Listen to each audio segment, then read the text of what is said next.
Alright, I thought I would do a little bit of a Rohloff shifting, how do you do it video, since you hear people talk about how you just have to kind of pause and you can shift like a whole bunch of gears at once. And that really is the case. It goes faster than derailleur shifting under most circumstances because you can dump so many gears at once with just a quick pause. And here we got a little mud hole, some water. So I'm going to be in sort of medium gear for the pedal across, and when I get to this steep bit over here, I want to dump a bunch of gears all at once. So see, I'm slipping, so bang, 3-4 gears in just a split second. And then shifting back up, you just have to give it that little pause and you go.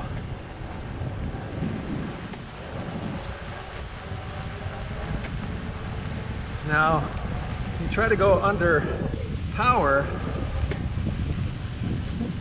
you go okay, but not if you press it pretty hard, they can fight you. And so it's just better to learn there's that tiny let up. For me, it wasn't an issue because I always sort of let up on power on my derailleur bike because I didn't like the harsh shifts, especially the ones you used to get before cassettes and everything were as smooth as they are today.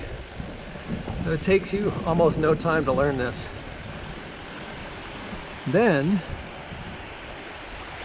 you really begin to appreciate having all 14 gears without a single need to shift in front. I just went all the way down to my lowest gear. A little boat ramp here. And now, bang, that was 3 all at once really quick. 3, 3, 3, 4 there. Back down. So it's just a little pause, a little let up on the power, and dump your gears.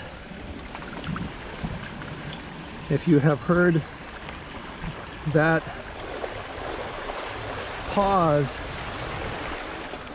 given as a reason not to get a Rohloff,